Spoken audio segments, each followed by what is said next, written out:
Assalamualaikum warahmatullahi wabarakatuh. Bertemu kembali ya teman-teman di sesi pembahasan soal akuntansi manajemen. Nah, pada kesempatan kali ini kita akan membahas bersama tugas yang sudah teman-teman kerjakan, yaitu tugas 8 ya, yang ada 4 soal dari bab pengambilan keputusan taktis, itu di soal 12-23, kemudian 24, 25 sama 29 ya. Oke, ini soalnya yang pertama, kita langsung mulai saja.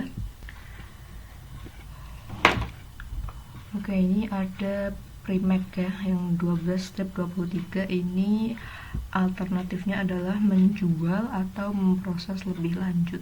Jadi apakah dari suatu titik pemisahan gitu ya, atau split off, apakah produk itu akan langsung dijual atau nanti diproses dulu lebih lanjut baru kemudian dijual. Nah, ini kita hitung dulu pertimbangannya. Primek Pharmaceutical Corporation ini perusahaan farmasi ya teman-teman, membeli 3 bahan kimia diolah untuk memproduksi 2 jenis obat analgesik ya, kemudian digunakan untuk bahan pembuatan obat. Bahan kimia itu dicampur selama 2-3 jam, kemudian dipanaskan. Nah, ini hasilnya adalah 2 jenis ini ya, ada rinime sama sterkol, yang dikirim ke ruang pengering untuk mengurangi kadar kelembapan. Oke, untuk setiap, nah ini ya, 1300 pon bahan kimia yang diolah dihasilkan 600 pon rinime dan 600 pon sterkol. Berarti ini awalnya ada segini ya teman-teman ya, rinime 600 pon, sterkol 600 pon. Kemudian apa? Kemudian ini nanti dijual ke perusahaan yang memproses hingga menjadi bentuk akhir dengan harga jual sekian ya, $15 untuk rinime, $37 per pon untuk sterkol. Biaya produksinya 600 pon untuk setiap jenis analgesik, itu segini ya, bahan kimia sekian, TKL sekian, overhead sekian. Dan nanti dikemas dalam kantong, satu kantong ukuran 20 pon ya, kemudian baru dikirim. Nah, ini ada biaya per kantung sama biaya pengiriman. Nah, mulai sini nih ya teman-teman, ada 2 alternatif nih. Primek perusahaan itu bisa memproses yang rinime itu lebih lanjut dengan digiling lagi menjadi bubuk, kemudian dibentuk tablet gitu ya. Nah, tabletnya nanti dijual ke toko-toko obat dengan merek generik. Jika hal ini dilakukan, maka pendapatan yang diterima dari 1 botol adalah sekian, dengan 10 botol diproduksi dari tiap pon rinime. Nah, ini kita mulai harus catat ya teman-teman infonya.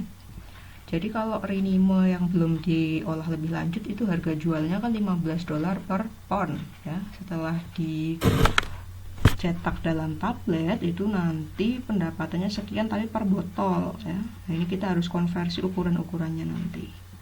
Kemudian ada biaya penggilingan dan pencetakan per pon, kemudian biaya botolnya, dan juga botolnya itu nanti masih di packing lagi pakai kotak gitu ya, dengan satu kotak itu isi 25 botol dan biayanya sekian per kotak. Nah, ini kita harus hitung nanti akan lebih menguntungkan mana, apakah langsung dijual aja dalam bentuk ini atau kita olah lebih lanjut ke bentuk tablet gitu ya. Nah, ini kita masuk ke soal apakah Primek harus menjual Dapril. Oke, Dapril ini rinime ya teman-teman, jangan bingung. Ini kalau kalian bingung mungkin bisa dilihat yang versi Inggris, ini sebenarnya rinime semua. Entah, saya juga kurang tahu kenapa terjemahannya bisa berubah jadi Dapril gitu ya pada titik pemisahan, atau diproses dulu dan dijual dalam bentuk tablet. Nah, kita masuk ke, kita hitung-hitung dulu semua ini ya, dari semua info ini kita catat satu persatu untuk kemudian kita hitung. Nah, ini ya, jadi ini kita fokus ke bahan yang rinime ya teman-teman ya, yang sterkol ini tidak dibahas di soal. Jadi awalnya dia ada 600 pon ya, 600 pon rinime. Kemudian harga jualnya berapa ya, $15 per pon. Itu kalau yang belum diproses lebih lanjut ya. Jadi kita hitung untuk setiap alternatifnya. Di sini ada 2 alternatif kan, dijual langsung pada titik pemisahan atau diproses dulu lebih lanjut menjadi tablet. Nah, kita hitung satu persatu. Pendapatannya berapa yang akan diperoleh, kemudian biayanya berapa aja, yang relevan-relevan saja ya teman-teman ya. Dan nanti endingnya ini labanya akan lebih menguntungkan perusahaan yang mana. Nah, ini kita bedah satu persatu dulu ya sebelum nanti kita masuk ke keputusan akhir. Nah sekarang kalau langsung dijual ya, tanpa diproses lebih lanjut menjadi tablet, alternatif pertama. Nah berarti kita ikut ini kan, harga jualnya itu $15 per pon, ada 600 pon ya. Jadi kita kalikan 600 kali 15 ya, 600 kali 15, $9.000. Kemudian ada kemasan ya, dikemas dalam kantong ukuran 20 pon kemudian dikirim. Nah berarti kalau 600 pon diterima kemudian dikemas dalam kantong yang per kantong 20 pon, nanti ada berapa kantong gitu kan, kita hitung dulu. Berarti 600 dibagi dengan 20 ya, 30 kantong. Nah biaya per kantongnya berapa? 1,3. Kita kalikan ya, 30 dengan 1,3 ketemu $39. Ini biaya ya teman-teman ya, biaya. Jadi sebenarnya kalau pendapatan nanti dia pasti plus, kemudian biaya itu nanti dikurangkan gitu ya. Kemudian setelah biaya per kantong ada keterangan apa lagi? Nah biaya pengiriman adalah 0,15 per pon. Nah tadi ada berapa pon? 600 pon. Nah kita kalikan 0,15 dengan 600 ini ya. Nah 0,15 dikalikan dengan 600 ketemu 90. Nah ini adalah semua yang relevan ya. Ini pendapatan relevan, ini biaya relevan, ada dua. Kita hitung ya, kita hitung pendapatan dikurangkan dengan biaya-biaya ya. 9.000 kurangkan 39 kurangkan 90 ketemu $8.871. Itu kalau tidak diproses lebih lanjut menjadi tablet tapi langsung dijual. Nah sekarang kalau diproses dulu ya, berarti keterangannya ini ya, dengan menggilingnya menjadi bubuk, tablet tersebut selanjutnya dapat dijual sekian. Nah pendapatannya ganti nih ya, bukan 15 per pon lagi, tapi harga jualnya adalah $5 per botol ya. Nah ini berarti harus diubah dari pon ke botol dulu ya, dari pon ke botol. Nah berarti 10 botol diproduksi setiap pon ya. Berarti kalau ada 600 pon otomatis ada 600 kali 10 ya, karena 1 pon jadi 10 botol, sehingga kita kalau kita proses lebih lanjut itu ada 600 pon menjadi 6.000 botol. Nah per botolnya harganya adalah $5 ya, $5, sehingga kita kalikan 6.000 botol kali $5 jadinya $30.000. Nah kemudian ada biayanya kan, biaya penggilingan dan percetakan per pon ya, per pon adalah sekian. Berarti kalau per pon mengkalikannya bukan dengan 6.000 botol tapi dengan ponnya gitu ya. Nah berarti kita kalikan yang 2,5 ini per pon kali 600 ya. Nah ini ya, nah ketemu 1.500. Nah kemudian ada lagi biaya yang apa ini, per botol ya. Biaya botol adalah 0,5 per unit. Nah kalau ini kita kalikan dengan jumlah botol tadi berapa, 6.000 ya. Nah ini ketemu $3.000. Kemudian ada keterangan apa lagi, lalu botol dikirim dalam kotak ukuran 25 botol. Nah tadi botolnya ada berapa, 6.000 kan. Nah berarti ada, kalau setiap kotak itu 25 botol, butuh berapa kotak gitu kan untuk 6.000 botol, sehingga kita bagi 6.000 dengan 5 ini ya. Ternyata 6.000 botol ini membutuhkan 240 kotak dengan biaya per kotaknya adalah 1,7. Jadi ini biaya pengiriman per kotaknya adalah $1,7 ya. Kita kalikan 240 kotak dengan $1,7 ya. Kita kalikan, udah ketemu. Nah sama kita hitung lagi labanya, sama aja ya, laba ini pendapatannya yang relevan dikurangkan dengan biaya-biaya relevan ya.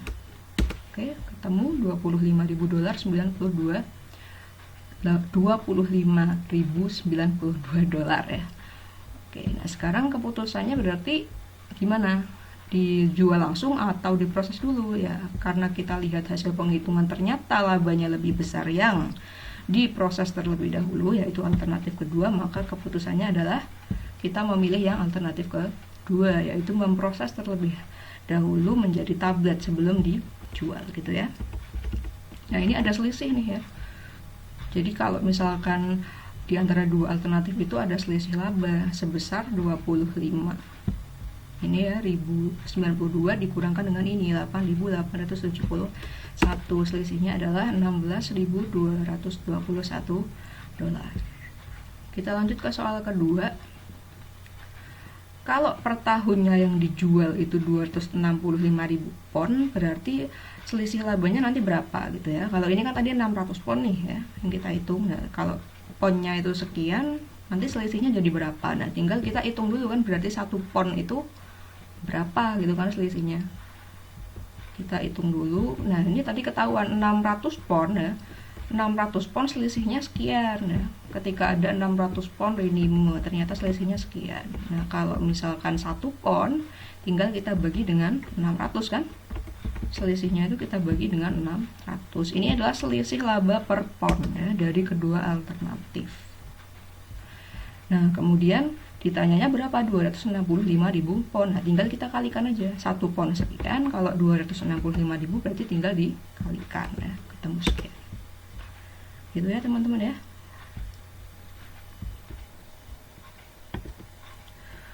Oke, kita lanjut ke soal selanjutnya 12/24 ya. Nah, ini di bawahnya, ini keputusannya alternatifnya beda tadi. Kalau tadi kan menjual langsung atau memproses lebih lanjut ya. Kalau ini meneruskan atau menghentikan lini produk gitu ya. Ini produk atau apa nih? Produk ya, bukan divisi. Oke, kita baca dulu sekilas soalnya. Audiomart adalah toko pengecer radio, stereo, dan televisi. Nah, toko ini menawarkan 2 sound system portable ya. Ada radio tape ya, radio tape sama speaker. Nah, ini ada nih produk pertamanya nih ya, sistem yang A, kualitasnya lebih baik sedikit dari sistem B, itu harganya 20 dolar lebih mahal. Toko ini terkadang juga menjual headset yang dapat dipakai untuk kedua sistem. Berarti kan ada 3 produk ya, ada sistem A, sistem B, sama headset ya. Ini kita lihat di laporannya juga sudah kelihatan. Kemudian ini adalah laporan laba rugi menurut perhitungan biaya variabel. Berarti ini variabel costing ya teman-teman ya. Variabel costing untuk ketiga produk. Oke, penjualan, biaya variabel seperti biasa, margin kontribusi, biaya tetap, dan laba operasi. Ada keterangan apa ini biaya ini termasuk biaya tetap umum. Nah, ini adalah istilah yang biasa kita temui di laporan laba rugi segmen ya teman-teman ya. Nah, ini belum segmen ini, yang dialokasikan ke setiap produk secara proporsional dengan pendapatannya. Jadi kan seperti kita pelajari di bab laporan laba rugi segmen menggunakan variable costing gitu ya teman-teman, bahwa biaya tetap itu ada yang bisa ditelusuri ke segmen, ada juga yang biaya tetap umum untuk semua segmen. Nah, ini dalam laporan yang ini belum dipisah, ternyata biaya tetapnya masih jadi satu. Padahal biaya tetap itu kan ada 2 komponen itu ya, ada biaya tetap langsung yang dapat ditelusuri ke segmen, jadi sistem A, sistem B, headset itu masing-masing berapa biaya tetapnya. Ada juga yang biaya tetap umum untuk ketiga ini. Nah, ini 18.000 tapi dialokasikan gitu ya, nanti kita cek di bawah. Lanjut dulu, pemilik toko prihatin dengan kinerja laba sistem B, soalnya dia minus ya, dan sedang mempertimbangkan untuk menghentikannya. Jika penjualan produk tersebut dihentikan, maka penjualan sistem A meningkat 30%, nah penjualan headset malah turun 25%. Jadi kalau si sistem B ini dihapus ya, dihentikan, seret gitu dihapus, nah ternyata nanti penjualannya produk-produk lain ini akan terpengaruh, cuma yang si sistem A itu naik, yang headset turun gitu ya. Itu nanti harus kita perhitungkan juga.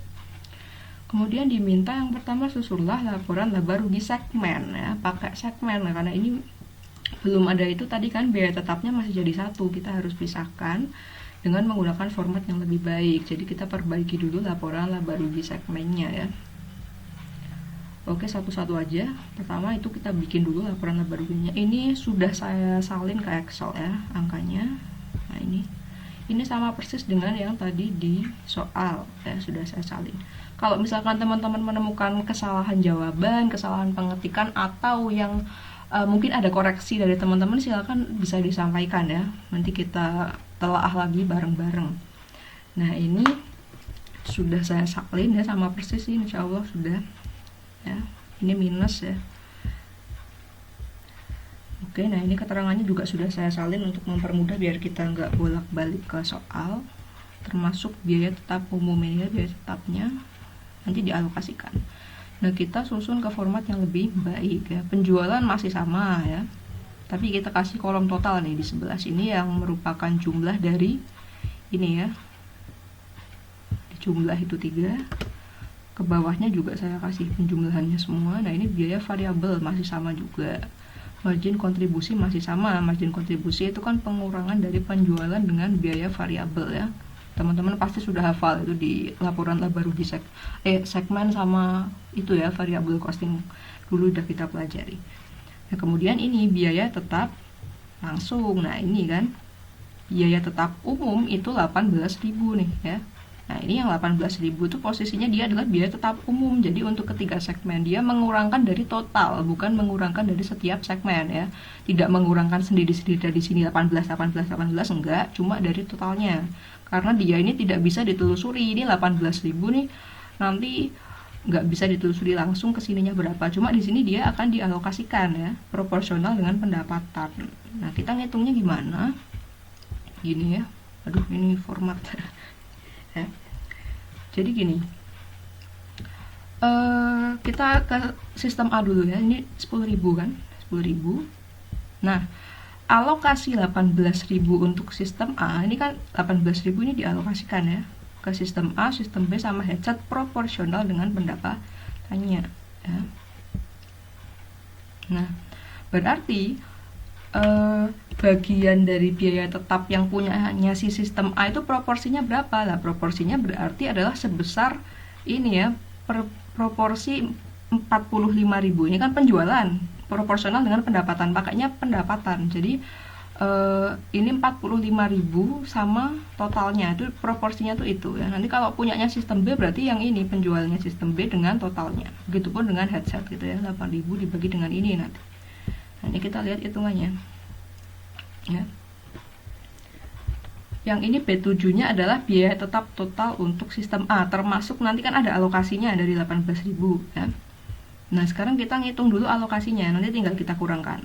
Alokasinya adalah ini kan, pendapatannya sistem A dibagi pendapatan total ya. Lihat, kalian perhatikan warnanya ini, merah bagi ungu ya, merah bagi ungu dikalikan dengan 18.000 itu adalah alokasinya ya. Pendapatannya sistem A dibagi pendapatan total dikalikan dengan ini. Ini kita menghitung alokasi biaya tetap umum ya, yang punyanya si sistem A gitu ya. Nah coba kita nggak usah dikurangkan deh, berarti alokasinya tuh gini ya teman-teman, ini dibagi dengan ini dikalikan dengan 18.000. Nah 9474 ya. Nah kalau yang punya si sistem B itu biaya tetap umumnya yang jadi bagiannya si sistem B berarti ini dibagi total dikalikan dengan 18. Ini juga sama ya, ini bagi 18 kalikan dengan ini. Nah ini adalah bagian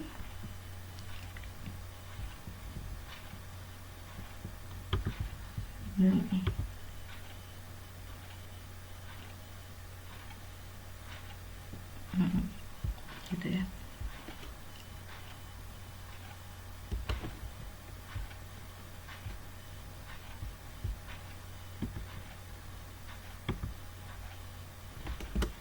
C4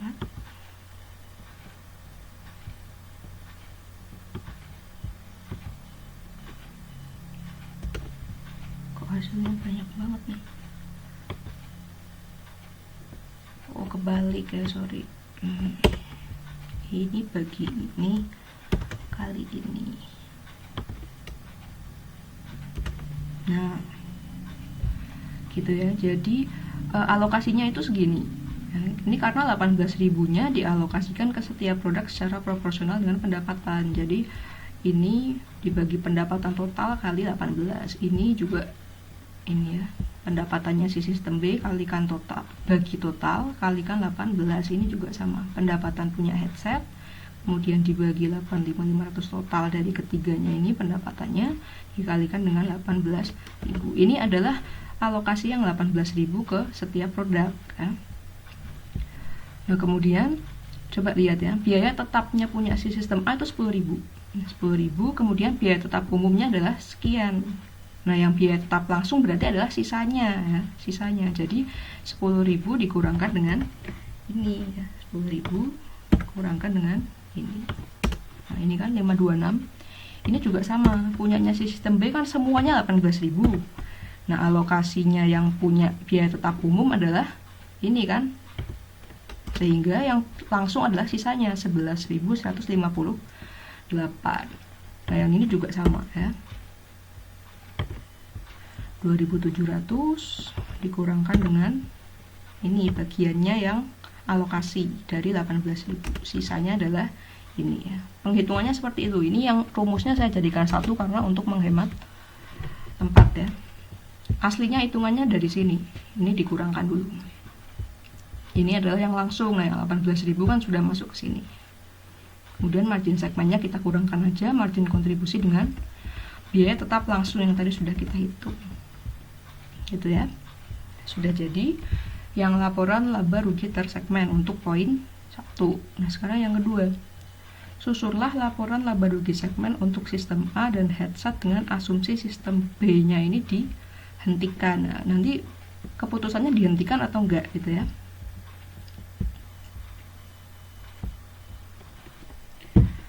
Nah sekarang ini ya, jangan lupa kalau ketika si sistem B itu dihentikan nanti ada pengaruhnya loh ya terhadap penjualannya si sistem A sama headset. Jadi nanti ini berubah, ini tidak segini, yang ini dihapus ya, yang ini nanti berubah. Coba kita lihat ya.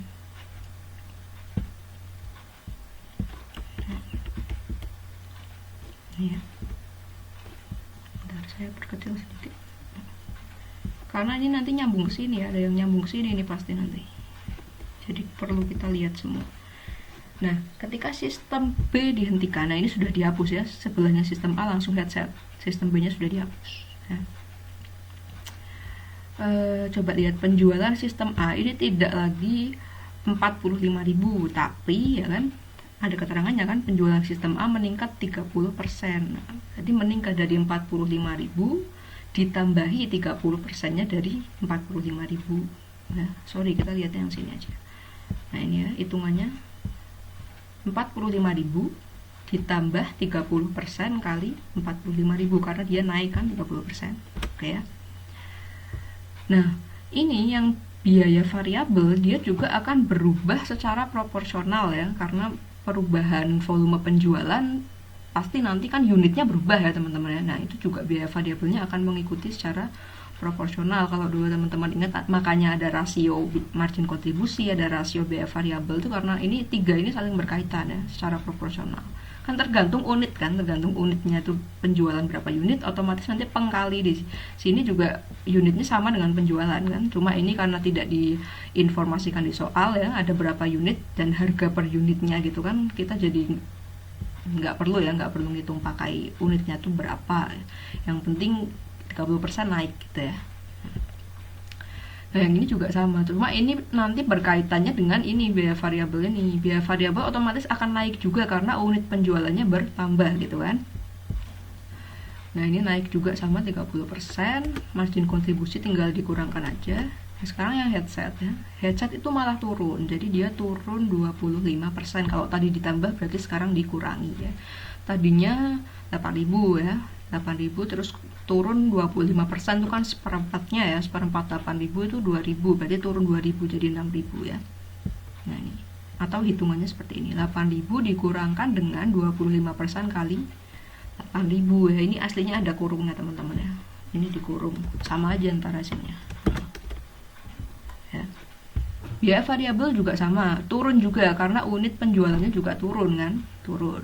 Jadi sama nih, cuma nanti dia nyambungnya ke yang sini gitu ya. Total yang ke kanan tinggal kita jumlahkan aja ya. Ini yang sistem B dihapus ya, dihentikan asumsinya, asumsi dari soal. Nah kemudian tadi yang ditanya apa ini? Nah kalau misalkan posisinya itu sistem B dihentikan, kemudian sistem A sama headset juga terpengaruh penjualannya naik. Nah ini apakah nanti keputusannya masih sama atau akan berubah gitu ya. Nah ini kan ditanya haruskah penjualan sistem B dihentikan. Sama susun juga laporan laba rugi segmennya yang baru ya ketika sistem B sudah dihentikan. Nah sekarang kita tahu nih ya. Nah kita kita sudah menyusun laporan laba rugi segmennya. Nah, tadi kita lihat bersama bahwa ketika masih ada si sistem B, itu laba operasi akhirnya adalah $6.100 ya. Nah, ketika sistem B-nya itu dihentikan dengan asumsi penjualan sistem A itu naik 30% dan juga penjualan headset itu turun 25%, ternyata laba operasinya menjadi $16.558. Nah, ini tinggian mana? Kan tinggian yang ini nih ya, dibandingkan dengan yang awal tadi ketika masih ada si sistem B. Nah, ternyata naik. Berarti keputusan yang ini, alternatif yang ini maksud saya itu lebih menguntungkan ya, sehingga kalau disuruh milih apakah mempertahankan sistem B, segmen sistem B gitu ya, atau dihentikan saja sistem B-nya, nah berarti jawabannya adalah keputusannya kita hentikan aja ya penjualan sistem B, karena ada peningkatan laba nih dari 6.100 menjadi 16.558.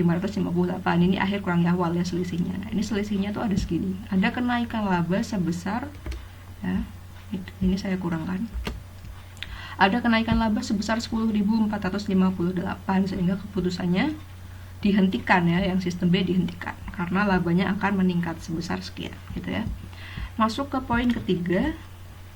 Nah, ternyata ini misalkan lagi ada kondisi lagi nih, terdapat sistem ketiga yaitu sistem C dengan kualitas yang serupa dengan sistem B.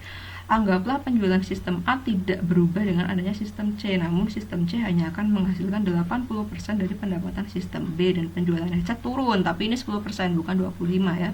Ini kondisi baru ini. Rasio margin kontribusi sistem C adalah 50%. Nah, ini ada rasio margin kontribusi ya. Kita bisa menghitung margin kontribusi asalkan penjualannya itu diketahui, karena sudah tahu rasio, nanti tinggal dikalikan ya. Nah, beban tetap langsung sama dengan sistem B. Nah, ini kita tinggal berarti di laporan laba rugi segmennya yang sistem B itu kita hapus, kita ganti dengan sistem C, kemudian kita masukkan informasi-informasi dari soal yang sesuai gitu ya. Nah, gini jadinya. Menghentikan sistem, kalau ya jadi gini teman-teman, alternatif yang di nomor 1 ini kan masih sistem B, kemudian di yang soal kedua itu dihapus sistem B-nya, tapi tidak diganti dengan apa-apa ya, cuma dihapus aja, dihentikan yang sistem B. Nah, kalau di yang poin soal nomor 3 itu penjualan sistem B dihentikan, di stop, nah sistem B-nya itu diganti dengan sistem C gitu ya. Nah, nanti mana nih yang paling menguntungkan? Dengan asumsi-asumsi tadi tentunya kita hitung dulu ya. Jadi ini yang sistem B-nya hilang, ganti sistem C gitu ya. Nah, sekarang ada info gimana tadi penjualan ya, penjualannya mana tadi? Nah, sistem C hanya akan menghasilkan 80% dari pendapatan sistem B, sehingga ketika kita mengisi kolom pendapatan atau penjualannya punya si sistem C itu kita harus ngitung 80%-nya dari pendapatan sistem B. Nah, nanti sistem B-nya berapa? 32.500 ya. Nah, berarti ini cuma 80%-nya nih ya. Coba sambil teman-teman hitung, ini saya pakai otomatis 80% kali tadi ya pendapatan sistem B 32.500 ketemu, hasilnya adalah 26.000. Nah, kemudian ada keterangan kan nih, rasio margin kontribusi sistem C adalah 50%, berarti kita ngisi ini ya, ini adalah 50% dari penjualannya karena ada rasio margin kontribusi tadi kan. Nah, 50% kali 26.000 ya, ketemu 13. Biaya variabel otomatis sisanya ya 13.000 ya. Nah, kemudian ada keterangan lagi, beban tetap langsung akan sama dengan sistem B. Nah, berarti beban tetap langsungnya ini sama ya. Nih, 11.158 sama. Ya. Kemudian sudah ketemu yang sistem C, ini margin segmen tinggal kita kurangkan tadi margin kontribusi dengan beban tetap langsung, biaya tetap langsung ya. Nah, sekarang headset, ada ketentuan khusus untuk headset, ternyata penjualannya turun 10% ya. Kita hitung lagi seperti tadi ya. Awalnya itu dia 8.000 dikurangkan dengan 10%-nya dari 8.000, berarti kurang 800 ya, 7.200. Nah, ini biaya variabel juga sama, turun 10%. Margin kontribusi juga sebenarnya ya sama aja gitu ya. Turun semua, sudah kita hitung. Nah, kita hitung total di bawah ketemu laba operasinya $11.620 ya. Terus pertanyaannya apa tadi? haruskah sistem B dihentikan dan digantikan oleh sistem C? Gini ya, jadi ketika sistem B dihentikan dan diganti dengan sistem C, laba operasinya 11.620. Tadi pas awal ya, kondisi awal itu pas kita masih ada sistem B, labanya cuma 6.100. Jadi yang di alternatif ini ya, di soal yang poin ketiga ini lebih menguntungkan sih daripada yang ini yang paling atas ya. Masih lebih menguntungkan yang bawah karena dia 11.000, yang ini cuma 6.000. Tapi kalau dibandingkan dengan alternatif di soal yang poin kedua, dia kalah menguntungkan ya, karena dia yang kalau sistem B-nya cuma dihapus aja dia labanya 16 ribuan. Nah, kalau sistem B-nya dihapus dan diganti dengan sistem C, labanya naik dari yang awal tadi, cuma dia hanya 11.620, masih kalah dengan yang ini ya. Jadi kalau misalkan ditanya keputusannya, ini bukan keputusan ya, kesimpulan, menggantikan sistem B dan menggantinya dengan sistem C lebih baik daripada meneruskan sistem B. Lebih baik kan daripada yang paling atas, tetapi tidak lebih baik, tidak lebih menguntungkan daripada menghentikan sistem B saja ya, tanpa menggantinya dengan sistem C ya. Perhatikan apa nih? Perhatikan laba dari ketiga alternatif. Jadi kita bandingkan ya, labanya yang paling menguntungkan tetap yang ini ya. Sistem B-nya cukup dihentikan saja, tidak perlu diganti dengan sistem C, karena kalau sistem diganti dengan sistem C nanti malah labanya masih di bawahnya gitu ya. Saya kira bisa cukup dipahami. Oke ya, untuk 12/23 dan 12/24 pembahasannya demikian.